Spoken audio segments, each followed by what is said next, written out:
All right, welcome back to Armchair Engineer 85. Guys, thanks for joining me. We got kind of a cool video today.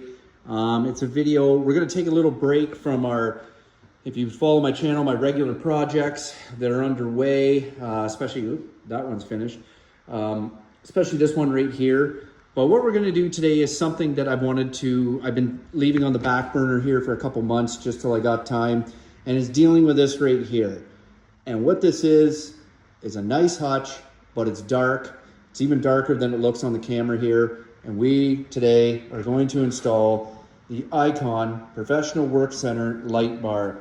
And I've got a bit of a story that I want to tell you guys about this light bar, because obviously this came from Harbor Freight. And if you know me and you know my channel, I'm from Canada, which does not have a Harbor Freight. Now you can't buy this light in stores. You have to order it. They have to deliver it to the store, and it always seemed like it was on back order no matter what. So I usually go down to the States about 2 to 3 times a year, and in the wintertime I'll go for like a week or two to Florida with my family. And even then, sometimes when I would go down there, I would try to order it to the Sarasota, Florida Harbor Freight store, and they just can never get it in time. So I always left empty-handed as far as, I always bought lots of stuff, but I could never get this light bar. So I went down there this year, and it showed on the website the Sarasota store had 2 of these in stock. I called them before I even left Canada because I wanted to reserve one or have one put away.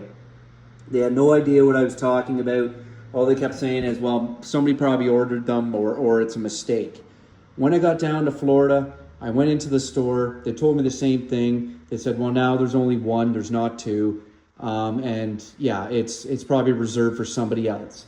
A few days later, I went back to get some more Harbor Freight tools, and I ended up asking them again, and they just said, no, it must be a fluke. We don't have it. And I said, listen, can you just check in the back? Because now it's saying again that you have 2. The woman went in the back. She came back with one of these, said, here you go.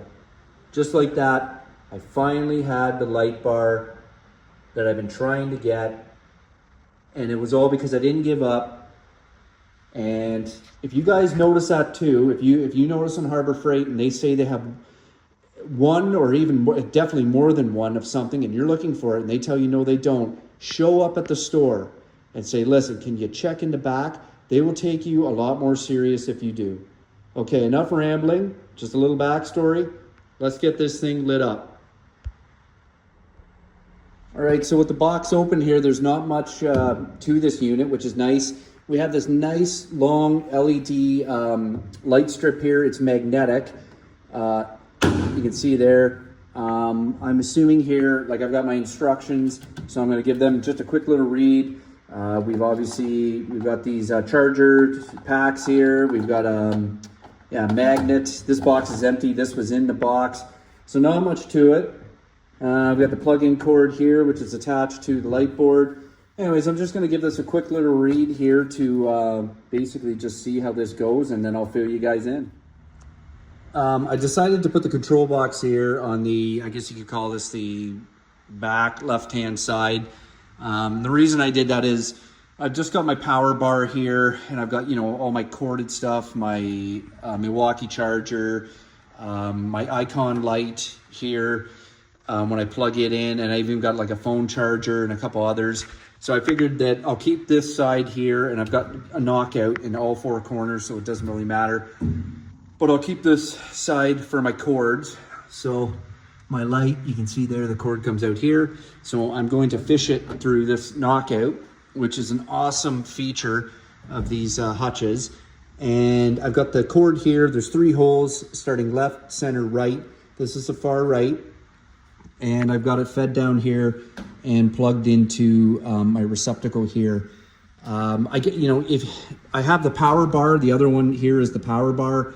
I guess I could technically fish it back through here and power it off the power bar, but then that just takes up one more space, and it's just one more thing that the power bar, the amperage on it, even though it's LED, is not very much. So anyways, I'll put it on its own feed, and yeah, I'll feed this in. I had to finagle my toolbox around here because the way I had it, I couldn't even plug that in because there's very little space. This garage space is a premium. Every inch counts. Every guy knows that, but anyways, yeah, every inch counts, and I didn't want to lose any, so I had to get it tight, had to move the box around. Not a big to do. Anyways, let's continue. Okay, so we got the light bar here set on this little 45 degree angle, if you will, on the very back of the door of the hutch here. Now, this light is obviously, it's an Icon, and we're putting it on in US General. So when you look at the instructions here, if you look at the US General hutch, there's actually a little notch or a cutaway for the light bar. Now this one doesn't have it, not a big to do. It's basically you just put it on this little 45 here on the very back.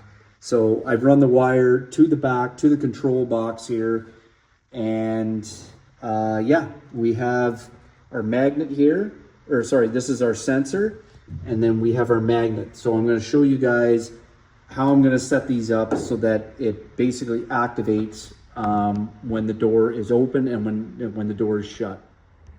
One last thing I wanted to point it out, I just noticed it now, our sticky pad is actually Velcro. It's not just a complete sticky pad. So you've got a two-part Velcro here, and yeah, so that's kind of cool. Just wanted to point that out. So we'll mount our sticky pad, which therefore will show where our sensor will go. All right, so here's the final product. Absolute lovely lighting.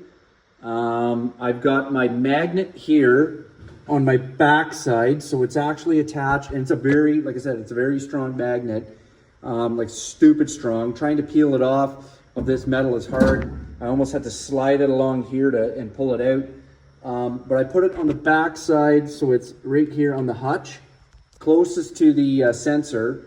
And then if I just move it a little bit, you can see the light goes out. There's the sensor, and it comes back, and boom, the light comes back on. Now I can't get a picture of that magnet, but the magnet is very, very strong. Obviously, this being on a sticky pad here, what you can do is, let's say you're working and you don't want this light staring at you, you can go over here and you can just leave the sticky pad on the back of the, because it's Velcro, and you can leave it on the back of the hutch and pull it off. And then anyways, it gives you options, or you leave it attached like so. And when you come along and you want to work in your hutch, there it is. But very nice product. Originally I was going to put this sensor on the door. I was going to reverse it, and I was going to put the magnet being stationary, but it's just better this way because instead of having this cord always constantly moving, I have the magnet moving, and obviously there's no cord attached to it because it's a magnet. So I can take this excess here and I can stuff it back in the hole, and I can kind of clean it up. This cord here, it's going to have to move a little bit that attaches to the light that goes from the module. If you put the light here stationary on the actual backside of the hutch, that would work, but then it would be perfectly flat, staring you in the face. And like if you go, I'll lean down here, as you can see, this will be about the angle. You can see how the light, and if I lean down, it's very bright right now, so a little too bright. As far as I know, there's no way to dim these LEDs, so I think this 45 degree angle is what works best. Okay, everybody, thank you very much for watching this. Please like, comment, and subscribe. I am Armchair Engineer. Watch my channel.